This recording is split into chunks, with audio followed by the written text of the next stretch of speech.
Hello everyone. Every team get ready? Okay.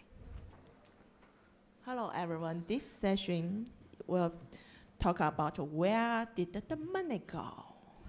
And the speaker will be Lyndsey Jackson and Abel Carty.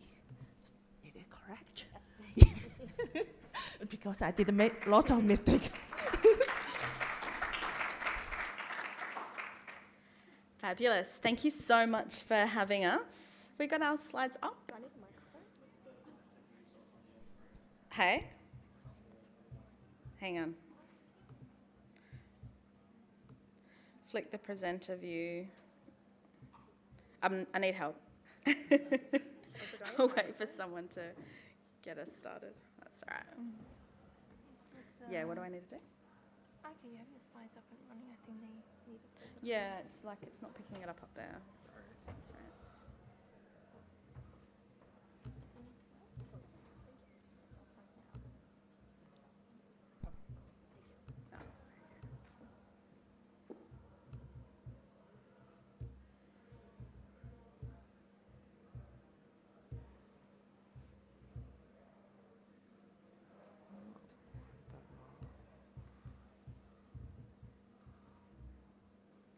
I want those TikToks to show as well. Oh, okay. Let me just. I can just have the display. I don't need the presenter view as such. Okay. I can just have my display and just show that, like just show the actual view. That's fine. Then Yep. I'll just do full screen view. Yeah, and then you'll make it display behind? Yep. Okay, great.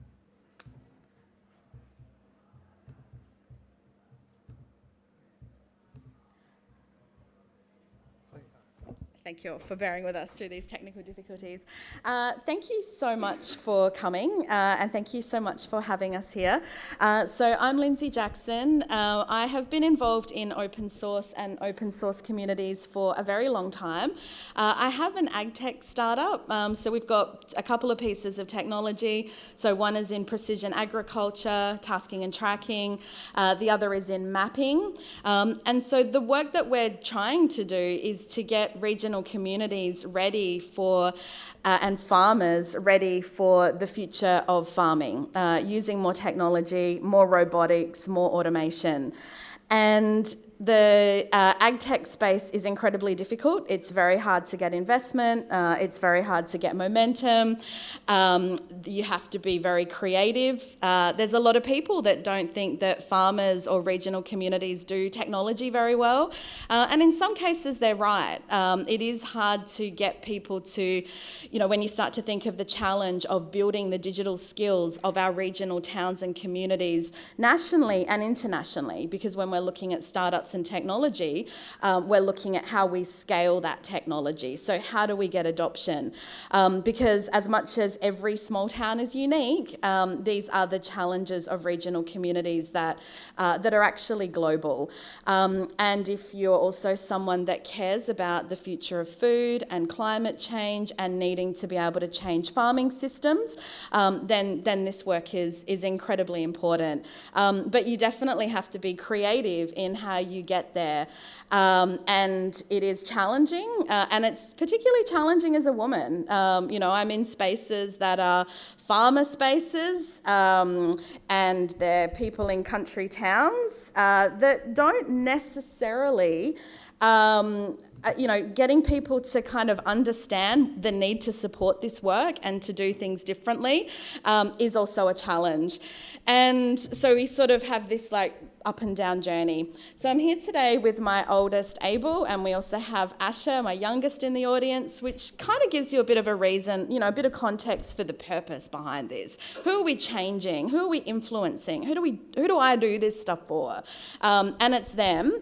But this is from a few weeks ago. I'm just going to give you a little minute of this my latest TikTok, just so, I don't want everyone to think this stuff's easy. Incidences and people doubling down and making things really uncomfortable.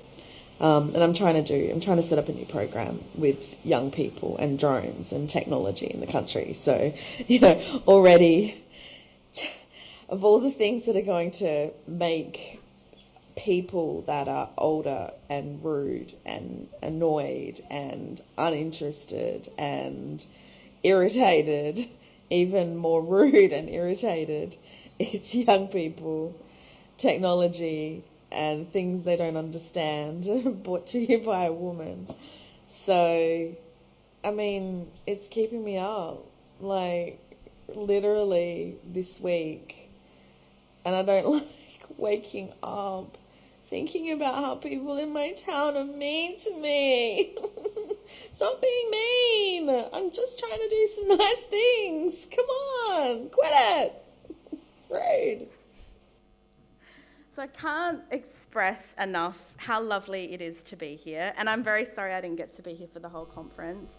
But it is so lovely to be here. I just got to see a Raspberry Pi AI camera in action, which is definitely like a goal. And if you think about robotics and automation and what we need for farming, we need that technology. We need that knowledge that needs to make it out to the regions. So how do we get there when it's actually just really hard to make people in your town be nice to you? That in itself is a job, except it's not a job because no one pays me to do this. But what does happen sometimes is small bits of money from generous people and lovely communities can come your way. And that's really what this story is about. So we were lucky enough to get a grant through the Linux Foundation, Linux Australia, and to be able to do something with that money. And that's what we're going to share with you today, how we leverage that to be able to carve out the time and space to do some of the capacity building that's required. So here we go. So, sorry, I took your line, Abel. Yeah. How have things been going, Lyndsey? Well, we've seen how things have been going. And what do you want people to take away from all of this? So these are the things that we want you to take away. And there's kind of a lot to it because there's a lot around building community. We've got the challenges of community engagement, challenges in challenging communities. And we can think about our own communities because we're all in open source. So whether or not we're dealing with small regional towns or our open source communities or other local communities, these are the challenges. We'll talk a bit about asset-based community development because that's the stuff that you've got in your community. What have you actually got to work with?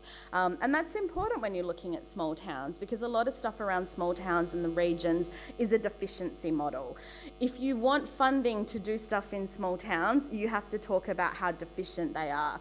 Young people in country towns, teenagers in country towns going to be more at risk of never getting a job, drugs and alcohol, homelessness, all of these things.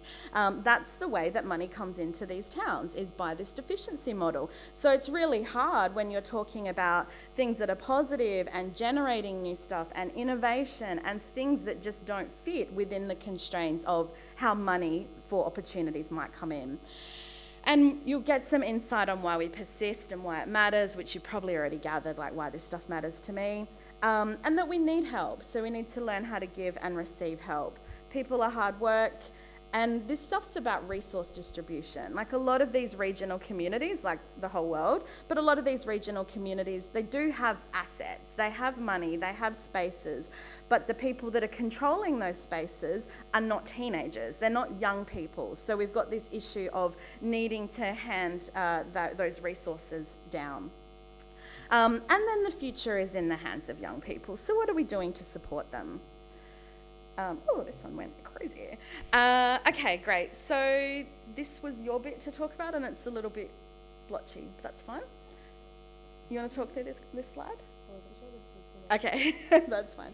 So a lot of people, when they're getting a grant, they're taking the grant and they're doing their project, their idea, their thing. And we absolutely don't want to take away from the work that's involved in doing that, because that's really, that's something to celebrate. You got to find the idea, find the support, ask for help, do the thing, take the risk, be accountable to your community. These are really huge asks. And so I really encourage everyone, like despite these asks, like despite these things that you need to do, if you've got an idea, remember that we have the Linux Australia Community Fund for ideas. We've needed the money to do a lot more heavy lifting. Why? Because we live in a community where money and resources for ideas are really hard to come by, and they don't like to give it to us. So the benefit of getting something like the Linux grant is a couple of $1,000s. So it's not a huge amount of money as such, but it does become an investment. And particularly for me, from that perspective of, Lyndsey, what are you doing with your time, when I have to have some level of accountability to future investors, or the story about why I spend the time doing what I do. When you have that money, then there is that justification. We have to spend this money. This is our theory. This is the change that we want to achieve. So it does quite a bit of heavy lifting. This money has allowed us to build some new projects, build on existing projects, demonstrate outside support. So that's really important. Talk about our ideas, build a vision and bring others along, and explore the capacity of people, systems and opportunity, because we're really talking about systems change here. Wow, we must live somewhere really progressive and supportive and so encouraging. You'd think that, right? We went on Wikipedia to find some pictures about our town. How do people think about our town? What is it known for? It's known for its beautiful jetty at sunset, its beautiful jetty in the daytime, the water park that's near the jetty. This is actually another jetty. There's two jetties. This is another shot of one of the jetties. Here's the jetty. And there's some mining heritage as well. So we're 2 hours away from Adelaide. This is a population of 6,000. And the second thing that people ask when they're looking up this town is it worth visiting? We can tease our town because we live there. But we don't just live in one town. It's actually a system of 3 towns. So these towns do have assets, right? So what do we have to work with in these little towns without much going on? So we've got 3 libraries, 3 high schools, 6 primary schools, 3 jetties, 2 shipping ports, the Narungga Aboriginal Cultural Space, 1 hospital, 14 pubs, at least 21 sporting facilities, more if you get specific and carve them up. We have a UNESCO level World Heritage bid area. And this we have a big idea for. We have mining sites and mining tourism. We have town halls, scout halls, a cadet hall, Freemason halls, RSL halls, halls no one is allowed to use, religious groups and their respective spaces, heritage buildings, 3 main streets, empty shops, occupied shops, lots of facilities for older people, but for teenagers, We've got a park.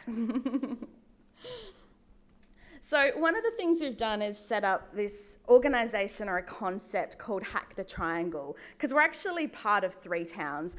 And the aim of Hack the Triangle is to start to build an innovation framework for regional communities, something that can be replicated and used in other areas. And what we do is we look at ideas that we can incubate from within the community and then test it within a system, or look at ideas from outside the community and how we could bring them in to implement them in this area. And so when you learn, as we know, because we're technologists and hackers here, when you learn how to change, build, influence, or hack systems, it can help to have a system where you can experiment. And if you can build the trust of a supportive community, it will allow you to implement ideas, or at very least try. And try you do, Mum. Gotta try. I have to be in the paper so much. And you got in there twice this week. I was in there twice. I've already been in there twice this year. Talking about the future of free, like the future of free people, like volunteers, these are all of the things that we've kind of got to change, but also as a woman and as someone talking about something new in these very conservative towns, I've had to spend quite a long time being someone that, may be a bit cray-cray, but is also familiar. And you start to see the change that you start to create in the community. So what this graph is showing is, when I'm home and we're in our small country town, we're looking really hyper-local. Like, what do we do locally, that influences what happens with local communities, the local shop, like really, really locally. But where we're thinking at the same time is what we're doing globally, because we're trying to build technology that can expand globally. And we're also trying to create replication. So we're trying to figure out the things that work that could be replicated into other regional communities and have those networked. Because one of the barriers to getting new things, whether it's new technology, new concept into regional communities, is that when you deal with them as isolated pockets, the amount of time, effort, resources is just impossible. And personally, I believe, and I think there's a lot of people that believe that the long-term change is going to happen by being able to have a more distributed effect to and modular implementation of ideas and technologies. But you need to be able to create that connective infrastructure and that replication across lots of physical locations. So there's method to this. This sounds like a huge amount of effort. What's the point of it? So it does depend on what it is that you want to build, what you want to maintain, how large your ambition is, how much you care, and the impact. And as you can hear, we're looking for large, broad impact. This here is our NFC jewellery workshop. This was held at the Town Hall in Moonta. We had quite a lot of young people come and a few grandparents as well. And the older people were able to see this technology, the first time most of them had ever seen NFC tags, and then go and purchase their own NFC tags to put in displays at the local museum. So they were able to implement this technology that they had never seen before. Yep, and we've also got a tech trailer. So I've got this concept, particularly when I'm talking to people from state government or around skills development, I talk about this concept of a tradie of the future. So what is this is a new potential trade that'll happen, particularly in regional communities, because ag tech companies cannot service every individual customer. You're going to need to provide some sort of support system around it. So this tradie of the future trailer that we've built, this is possible that it would have a drone, and you'd take your drone out and you'd fly the drone up, and then you'd process that imagery. Or might have a 3D printer and you'd print something up. You'll have soldering irons so that you can solder back on aerials onto robots. And as well as doing the stuff that I currently do, which is help farmers log into their iPad. That's where we're at now, and where we need to go is a much more serviced and skill-based model, which also, I would argue, creates really interesting jobs that encourages people and young people to stay in regional communities. And young people leaving regional communities and never returning, or worse, young geeky people having nothing for them in regional communities, having bad experiences in regional communities, and then never wanting to come back to that community ever again as long as they shall live. Is a huge problem for regional communities, and we have to turn that around. And this is another one of our young people, Tyler. This is another activity day we did in the school holidays. We set up the drone cage and had kids flying drones. And then I think the next slide, we also tested out if the NFC tags work in clay as well. The results inconclusive. And then if we go to the next slide, we have the drone cage all set up with our fun little lights on it, and this is our small scale practicing kids flying drones, seeing how it all goes. And so I go around telling these kids that what we're doing is we're setting up a drone squad that is going to be a youth enterprise for young people, because within 5 years in our town, over our UNESCO World Heritage site that they're hoping that gets up, that we could have a drone art light show school. So, what I need people, technologists that, just play with Raspberry Pi AI cameras for funsies and know about how to build drones and can actually know how to solder Steph's really cool kits to do electronics. I need that skill set coming to me in some way so that we can then build these solutions that can go to regional communities. And if we can do that, and we can also build the value and the skills of the young people in those regional communities, then they might also get invited to other communities, because those communities will want their skill.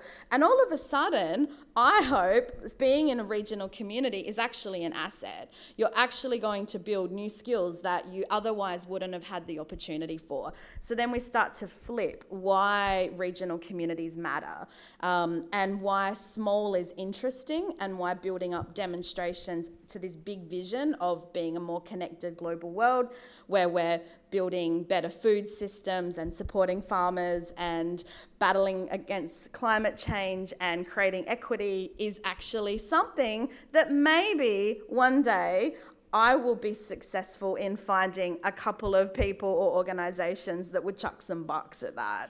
But in the meantime, this is what we do with $2,000. And then this is a local flame festival that is put on every year? For a couple of years. For a couple of years. And we just brought some of the lights that were pictured on the outside of our cage around, just had some kids play around with it just to see what, they would do if they're just given free will and some fun lights. So we've also been working on an internet school as well, so really conscious of building some curriculum. So we've got the curriculum at the school level for young people. We've also going through to training. So you just have to kind of work within different levels of the system. So these are some of our ideas. This is, so Asher, my nearly 9-year-old, has been doing homeschool 1 day a week last year. And so I went to Dubai. I'll tell you about that in a minute, but I came back and I'm like, Old Dubai is similar to Moonta. You could create a marketplace program that we do in Moonta, and then you can come and do that in Old Dubai. Let's talk about how we would get you to do that, because every time I go overseas, she complains like I'm deliberately leaving her behind. So if she's going to be able to come, we're going to need to, make it worth someone's time to pay her to come. But when you look at this, and when I talk to teachers, particularly like old retired teachers or people in my cafe, and I talk about what Lyndsey's doing this week, and I say, my 9-year-old is doing a project about how Moonta is similar to Old Dubai, and I show them this picture, and you go, okay. I can't not see it, Lyndsey. I can't not see it. I kind of get your point. And that starts to create that attitude change. This is some butcher's paper. I bought like 2 big rolls of butcher's paper. What I've really wanted to do this year is I do this stuff in my head, and I've really wanted to make it visual for the kids, because this is innovation. When you write this out and you step through the process and you work out how you go back from a big idea of like getting your kids to Dubai to do a market stall, and then you bring that back locally, like how do you actually go through that process? Those are skills that young people need, because they're entrepreneurial skills that set them up to direct the future that they want to have in regional communities and create change. And this is to kind of show like a larger scale of what we can do. This is our drone cage that we've set up at like a couple of different market stalls, each with different young people helping out. We pretty much just run it. Mum does all the technical questions and we do all the training. And then this is a bigger, we've able to take it to Science Alive, which was a 3-day event expo of different science things, and we trained hundreds of kids on how to fly drones, which was a really fun challenge because kids don't love to listen and they love to break things, but we were able to get through it with minimal damage and we learnt a lot. And this is the other people that had the same idea was the Air Force, and they've got much more budget than us, but they're doing they've got the similar concept. So we know that our approach is solid, but the kids didn't actually get to fly these drones. We did, so our approach is better, and we have less money, but Yeah, and then this is another one that we've done in the school holidays, which is just at our show ag hall. As you can see, it's a little bit run down. Nothing's really done in it at all throughout the year. They've started up some groups, but nothing for young people throughout the year when it's not the show. So we've started flying some drones there, which has had some difficulties. Some of the older people are not the biggest fans, but the kids love it. And on the last slide with the butcher's paper, you just lay it out and they just run with it. And they figure it out. You barely have to teach them anything, and they're on it. And this is interesting because this is the other town. So this is a different town than the one we live in. This is another one in the Triangle. But every regional community has these sorts of old halls, or this is the old showgrounds hall. And the community does want to be supportive, and there are a lot that are supportive. It's just that they're not necessarily great at sharing or young people. And so you start to kind of get this friction. And I'm really conscious of that because it's so hard to get anything up, and it's really hard to get young people to come and do stuff for all sorts of fair reasons, that you've got to kind of be really considered with how you do stuff, but also how you kind of get some of these facilities out of the regions, because it's not fair that they use this space, and they don't like that it's underutilized. And these are the sorts of buildings that are in every regional community. So our step towards our big light show will be to be able to have obstacle courses and indoor lights, and these will be the steps that we take over the next few years to get to this really big vision. And Drone Squad is designed a bit like the Scouts model, so we're designing that up like that. So we sort of tell you the secrets to success, like what's the recipe, and then there's the model, and then as each community starts to build their own programs, then they can share what they do and what they learn, and then people can create these themselves, and we would never know who they were necessarily. And something that came up recently, which I think is really interesting in the context of Trish's discussion. So the local Narungga Aboriginal Progress Association, they're working on a new language app. And one of the things we also do is train people around the tool of generative AI. And so this is an opportunity to, while they're building an app in a world where everyone's talking about generative AI, to work with the community to help to enhance the potential for the language and the resources that they're creating, but also to be able to bring in that expertise from this group down and back around where is this technology going to be incredibly problematic, and how do regional communities and groups create their own agency. So again, we've got that global kind of, this is what the academic and the library and these organisational sectors are doing, but how does that translate locally on the ground? And this is what we're thinking about. So early last year, I had the opportunity to have got a company in India that wants to integrate our technology. They want to work with 100,000 Indian farmers. At that point, you're getting scale. So you're getting scale of your technology. You're getting scale of how the hell would we implement 100,000 farmers using the technology. And so as a founder, you get this opportunity, and then you've got to figure out how you might actually implement it. Is that a viable use of time and resources? Can I even get investment for it? Is anyone else going to think it's a good idea, and are they going to put their money towards it?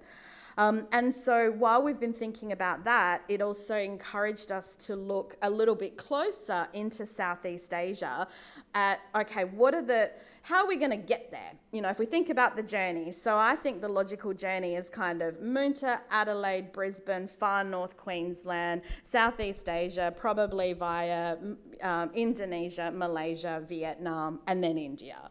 And so that set off part of the journey to then look at Vietnam. I'm going to show you two quick TikToks. So this is someone flying over Ho Chi Minh. Does anyone know what this is? Does anyone know what these are? Squid farming? No? It's farming. I'll tell you what it is. It's so cool. So cool. It's dragon fruit farming. So they put lights up and they farm the dragon fruits under lights, and what that means is they get an additional cycle. And so you can see that they have adopted technology really quickly, because look at all of those farms. So when I am kind of making the argument about why somewhere like Vietnam would be interesting, to be able to say, well, they have adopted technology so quickly, like putting up infrastructure is actually something that they'll do. In Australia, getting farmers to understand digital infrastructure, connectivity infrastructure, mapping infrastructure in order to be able to do robotics, I have to talk to people over and over and over and over. And I still don't think they believe me, but I will be right. But it's part of the work that you've got to do. And it's the question around who will fund it. I mean, we have tons of money in Australia. We could be world leading when it comes to this sort of stuff. We don't have the scale of the people to implement and get that technology out there, but we do have the rest of the world, and they do like Australians. And when we're advanced with what we do and what we share, they are very receptive to what we have to say and do. So that led me last year to kind of look more at Vietnam, starting with a trip to Melbourne. And then getting over to Melbourne. So the Australian government through Oz Industry has a China +1 strategy and a real push to get people into Southeast Asia and to look at Southeast Asian markets, agriculture as well as things like cybersecurity and fintech is part of one of the national priorities. So what that really does is it facilitates access, it facilitates meetings, and it facilitates space if you want to go over there and work.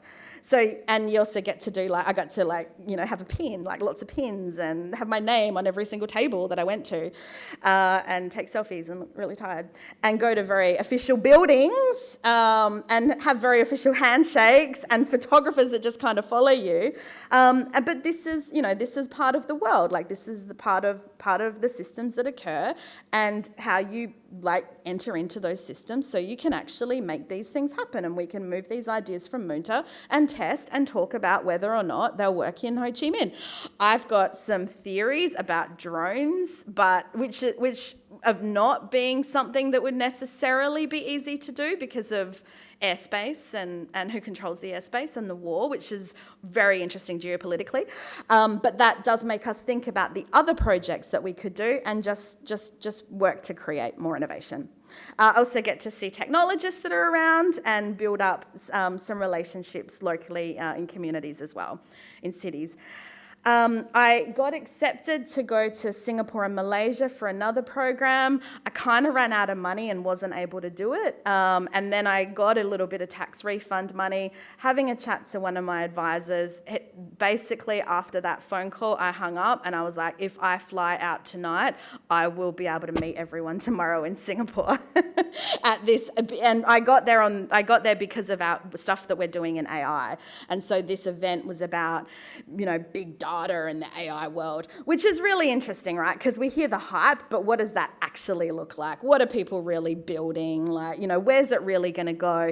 And you do have to stay on top of that if you're going to be able to convince people with authenticity that you actually understand what the investable market and opportunity really is for agtech and where the technology is really going. Whether they believe me or not because I'm a woman is up to them. And then after that, I went to GITEX, which is in Dubai, and again, looking at what is going on around AI, who's actually doing something interesting. And part of the challenge that I was looking through is there's a particular challenge in farming, and I think that technology could be a part of solving that, and we can use AI to some extent. But I really needed to have conversations with people that actually knew what they were talking about. Hence this room, hence this conference. I have to have a solid understanding of what's real, particularly in an AI world. But while I was in Dubai, while I was at GITEX, this is the Abu Dhabi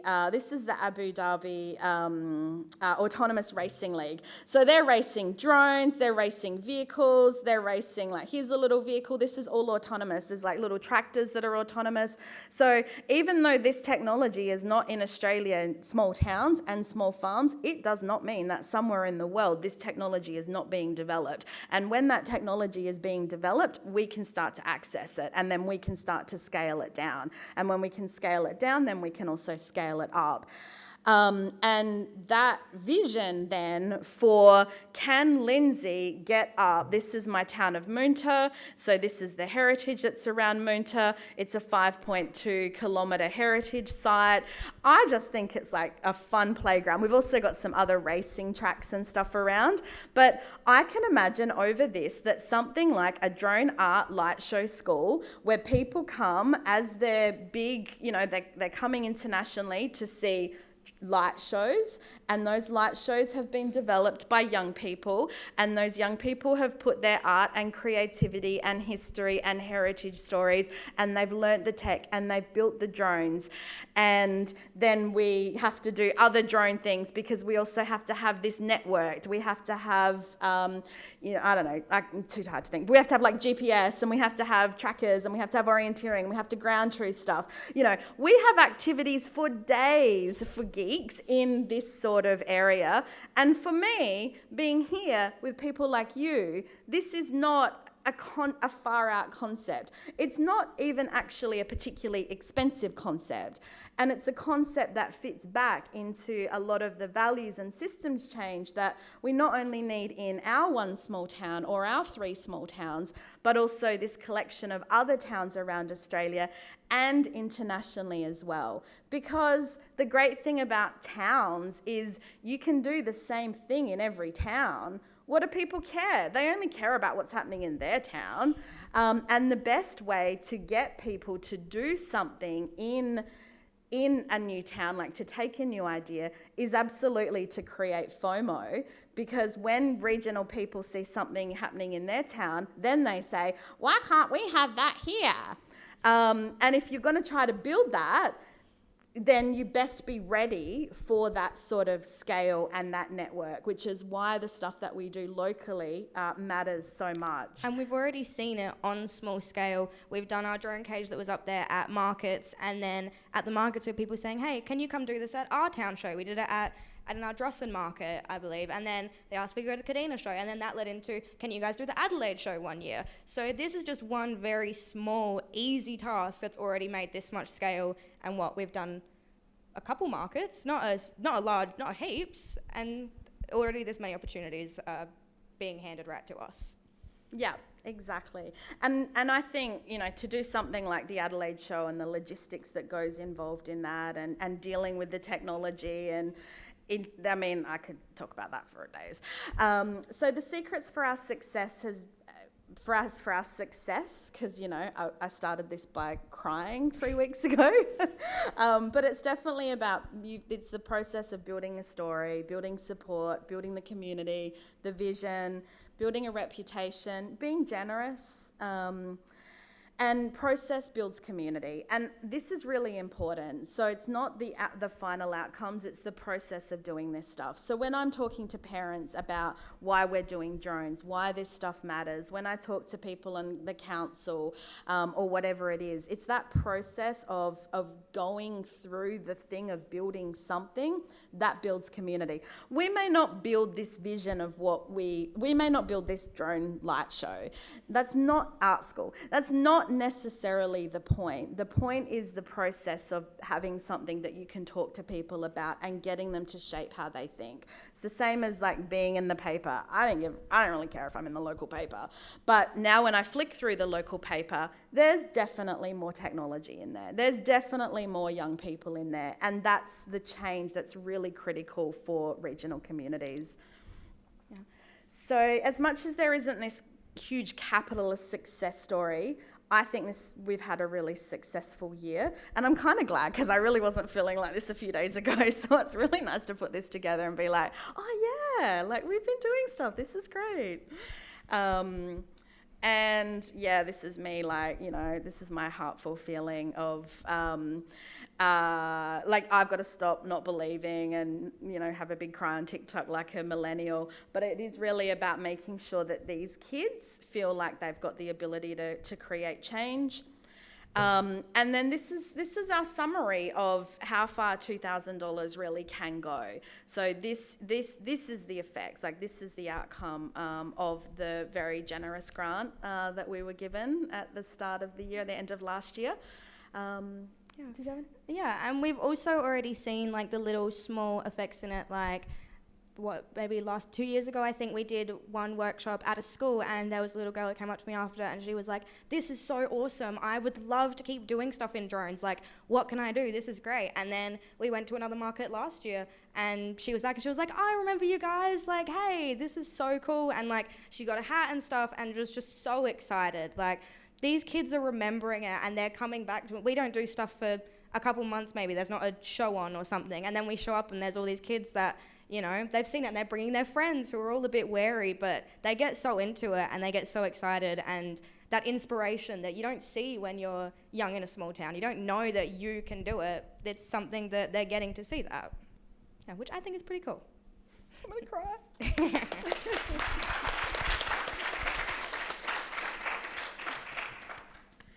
Thank you. Yeah, I think we've got no time for questions, but lots of chats out there. We do? Any questions? I'll answer questions. Yeah.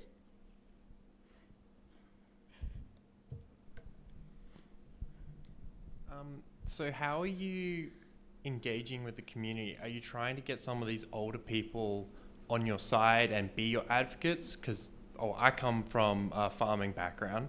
I know my father took many, many years of convincing that computers aren't evil. They're not out there to kill you and take your jobs and everything else. But you get him on your side, and he's the one screaming the loudest, oh, we're doing this awesome thing with technology, and then he talks about it, then the next farmer in the clique talks about it, and the next one, the next one, the next one. So how are you trying to include these people to be your advocates? I think a lot of them, once they actually see it in action, there's a bit difference, because they'll come up to the cage and have a bit of a oh, what's all this about? But then they'll see all the kids going in and they are so excited. And then even we get the older people to come in and try it out. And sometimes they're a bit wary, but they do it and they think it's cool, and they can, you know, not to the same scale that we necessarily can, but they can see that this is real and this is big and people love it. And also a lot of people have at least one person in their family who's a little bit off, a little bit strange, doesn't quite join in, is off to the side normally. And a lot of these grandparents are coming, and that's their grandkids that they're trying to bring around. You know, they don't want to go to the footy, they don't want to play netball, and then they see these drones and they're so excited and they're raving about it as they leave the cage. And I think just seeing that inspiration, it can sway quite a lot of people. Yeah, and just functionally, like one of the blockers that we've found actually has been no bucket to put money in. And that's part of, you know, a lot of, we've spent a significant amount of time trying to work with some of the local progress associations that just, this isn't what they do. This isn't, they do markets, they fundraise, they do the Christmas pageant, they get a shed. They don't really want someone dropping, you know, $40,000 into a bucket to do stuff with drones. They don't have the capacity to do that, and that's actually an issue. So some of it is around that infrastructure of money and where money goes, and we have some of those solutions within our communities. It's been part of the way that we've funded, say, through that platform that I've just forgotten the name of, that you can put buckets of money in, that I really like, that Pia Mancini created. So we've solved some of these solutions, and it just, you kind of work knowing that these exist, and then you just keep doing the other work and the building work that occurs as well, slowly. Yeah, it's a slow process, but it does pay off. Yeah. Anything else? Thank you.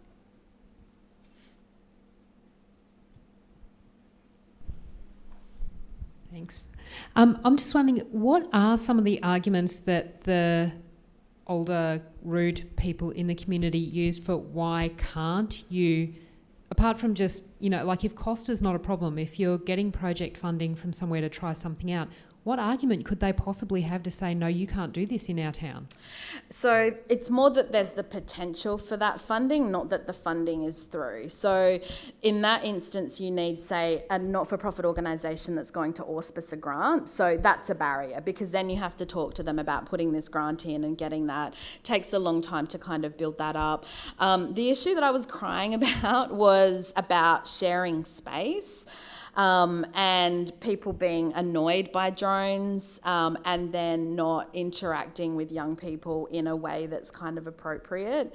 And so that sort of stuff happens. And a lot of these organisations are ageing out in their own right as well. So they are struggling with, we can't get young people to come to our meetings. And I've been going to these meetings for about 20 years. When they were saying young people 20 years ago, they meant young people under 50. 50. Now they mean young people under 70. And so that it's a risk, right? Yeah, no, honestly. It's a risk because that there's a lot of infrastructure that's built around those organisations and around getting things like, not-for-profit status or membership status. And I've seen too many, particularly women, that start not-for-profit organisations and then they never make money or get enough sleep again. And that's not what I'm here for. I'm here for the advancement of the technology that we have and the startup that I have. It's just that I think this work needs to be done by someone in order to start to create that shift. And unfortunately, that someone is, the person that sees it the most.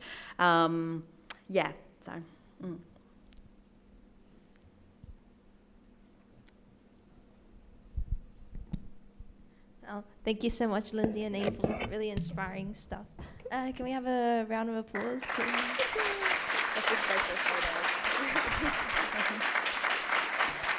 We have a token of appreciation made by our volunteers here. No worries, thank you.